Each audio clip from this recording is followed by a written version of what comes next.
Dinda Tiara Ayu Pramesti sebagai Sultan Nuku pada tahun 1779 hingga 1805, pahlawan dari Tidore. Terjadinya perjuangan Nuku diawali dengan peristiwa penangkapan Sultan Jamaluddin, pemimpin Kesultanan Tidore pada 1779 silam. Pasalnya, pada masa itu Belanda ingin membentuk kerjasama dan mendirikan kantor dagang di Tidore, tetapi tidak diperbolehkan. Akibatnya, Sultan Jamaluddin pun ditangkap dan diasingkan oleh Belanda ke Batavia. Maka dari itu, kerajaan Tidore membutuhkan seorang pemimpin baru. Yang berhak menggantikan posisi Sultan Jamaluddin adalah putranya, yaitu Sultan Nuku. Akan tetapi, Belanda tidak setuju Nuku diangkat sebagai pemimpin kerajaan Tidore. Belanda kemudian mengangkat Sultan Kamaluddin, adik Nuku, sebagai pewaris tahta kerajaan Tidore. Intervensi yang dilakukan VOC dalam penggantian Sultan Tidore pun membuat Sultan Nuku geram. Alhasil, Sultan Nuku memutuskan untuk berjuang melawan Belanda. 6 tahun berselang, tahun 1787, Belanda menyerbu Seram Timur untuk menjatuhkan Sultan Nuku dan pasukannya. Walaupun basis pertahanan Nuku di Seram Timur berhasil direbut oleh Belanda, Nuku lolos dan mengalihkan basis pertahanannya ke Pulau Gorong.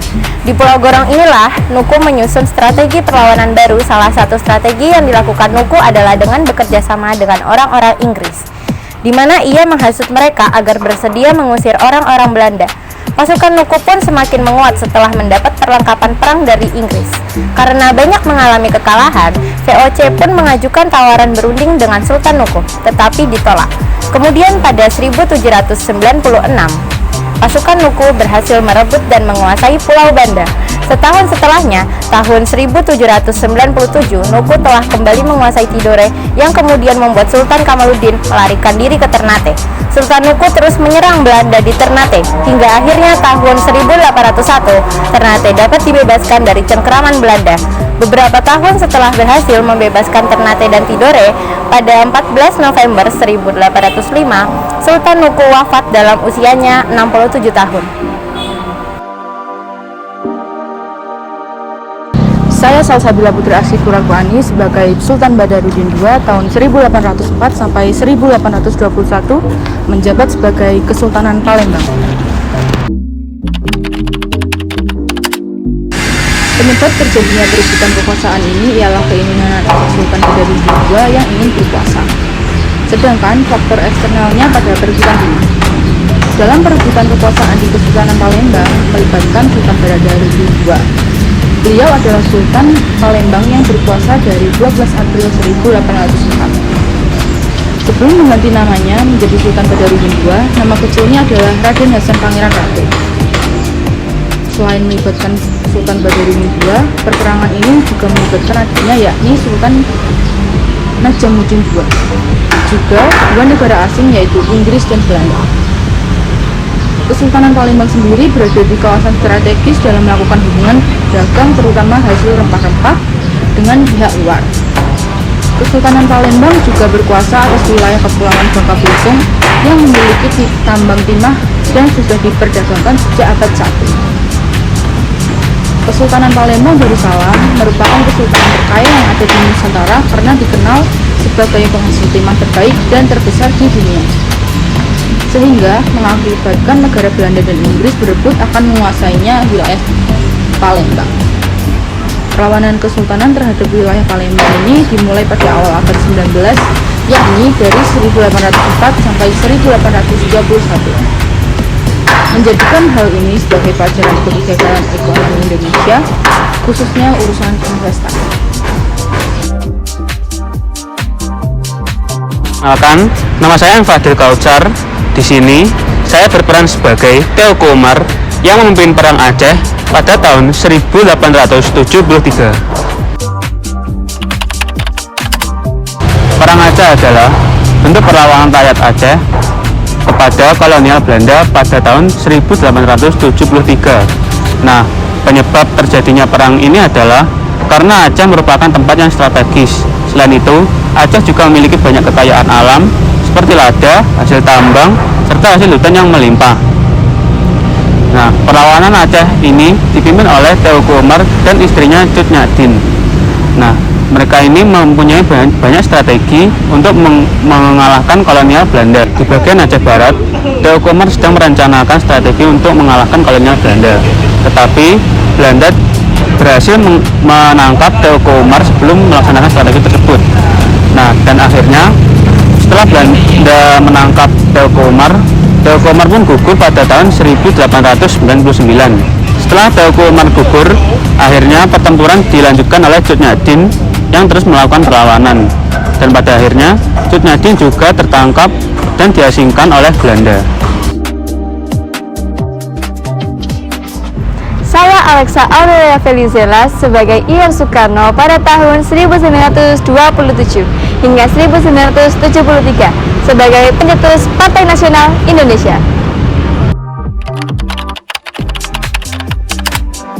PNI didirikan pada tanggal 4 Juli 1927 di Yogyakarta oleh sekelompok pemuda termasuk Ir Soekarno yang pada saat itu adalah seorang arsitek muda. Partai ini didirikan dengan tujuan untuk memperjuangkan kemerdekaan Indonesia dari penjajahan Belanda. Soekarno adalah salah satu tokoh utama dalam PNI sejak awal. Ia aktif terlibat dalam pembentukan partai ini dan menjadi salah satu pemimpinnya. Dalam peranannya, ia berbicara di depan umum, menuliskan masalah politik, dan memperjuangkan ide-ide nasionalisme Indonesia. PNI di bawah pengaruh Ir Soekarno menganut ideologi nasionalisme yang kuat. Mereka menuntut kemerdekaan penuh bagi Indonesia, serta menekankan persatuan nasional dan semangat anti-kolonialisme. Ir Soekarno dan PNI juga mengusung konsep marxisme yang menekankan kesetaraan sosial dan ekonomi bagi masyarakat. PNI di bawah pimpinan Ir Soekarno aktif dalam perjuangan melawan penjajahan Belanda. Mereka terlibat dalam berbagai aksi politik seperti Kongres Pemuda II yang menekankan pemuda sebagai tulang punggung perjuangan kemerdekaan. Ir Soekarno juga berperan penting dalam proklamasi kemerdekaan Indonesia pada 17 Agustus 1945, di mana ia menjadi presiden pertama Indonesia. Setelah kemerdekaan, Ir Soekarno terus memimpin Indonesia sebagai presiden pertama hingga 1967. Selama masa pemerintahannya, ia berusaha menjaga dan memperluas kemerdekaan Indonesia meskipun pada masa pemerintahannya juga gelombang politik dan konflik. Nama saya Dimas Zaidar Nusantara Jati sebagai Soekarjo Wirya Pranoto. Pada tahun 1935 bersama Dr. Sutomo dan kawan-kawan mendirikan Partai Indonesia Raya atau Parindra. Soekarjo Wirya Pranoto memiliki hubungan dengan Partai Indonesia Raya atau Parindra dalam Pergerakan Nasional Indonesia. Berikut beberapa informasi terkait hubungan Soekarjo Wirya Pranoto dengan Parindra. Soekarjo Wirya Pranoto adalah anggota Parindra. Selain menjadi anggota Parindra, Soekarjo juga menduduki jabatan Sekretaris Gabungan Politik Indonesia atau KAPI. Parindra didirikan oleh Dr. Sutomo, Ahmad Tamrin, Soekarjo Wirya Pranoto dan kawan-kawan pada tahun 1935 di Surabaya dan merupakan visi dari partai-partai politik antara lain Budi Utomo, Paguyuban Pasundan, Serikat Betawi, Serikat Ambon, Serikat Minahasa, Persatuan Bangsa Indonesia atau PBI, dan Sumatera dan Bon. Parindra merupakan partai politik yang berdasarkan nasionalisme Indonesia Raya dan bertujuan Indonesia mulia dan sempurna. Soekarjo Wirya Pranoto memuncak karir politiknya ketika menjadi anggota Parindra. Sebagai anggota Parindra, ia sering berkunjung ke daerah-daerah antara lain ke beberapa kota di Sumatera. Dalam sidang Kokrat tahun 1937, dia mengajukan mosi agar orang-orang Indonesia diberikan kesempatan untuk menjadi wali kota. Mosi itu didukung oleh sebagian besar anggota Kokrat, tapi ditolak oleh pemerintah Belanda. Saya Jihan Fauzi sebagai Kiai Haji Abdul Wahid Hashim pada tahun 1912 sebagai ulama NU. Kiai Haji Abdul Wahid Hashim adalah tokoh yang sangat berperan dalam perlawanan terhadap kolonialisme di Indonesia. Abdul Wahid Hashim adalah salah satu tokoh utama yang ikut mendirikan SI pada tahun 1912. SI adalah organisasi besar yang bertujuan untuk melindungi hak-hak kaum buruh dan petani sekaligus melawan eksploitasi kolonialisme. Organisasi ini menjadi wadah bagi perlawanan terhadap penjajah Belanda. Abdul Wahid Hasyim juga mendirikan SDI pada tahun 1912 sebagai bagian dari SI. SDI berperan penting dalam mengkoordinasi berbagai upaya perlawanan ekonomi terhadap Belanda, seperti boikot produk Belanda dan dalam mendukung ekonomi nasional. Selain menjadi tokoh politik pada tahun 1912, Abdul Wahid Hasyim juga dikenal sebagai seorang ulama. Ia memainkan berbagai peran penting dalam menggalang dukungan dari kalangan ulama dan masyarakat Muslim Indonesia untuk perjuangan melawan kolonialisme. Abdul Wahid Hasyim menjadi salah satu perwakilan Indonesia dalam konferensi meja bundar pada tahun 1949 yang menghasilkan pengakuan kemerdekaan Indonesia oleh Belanda.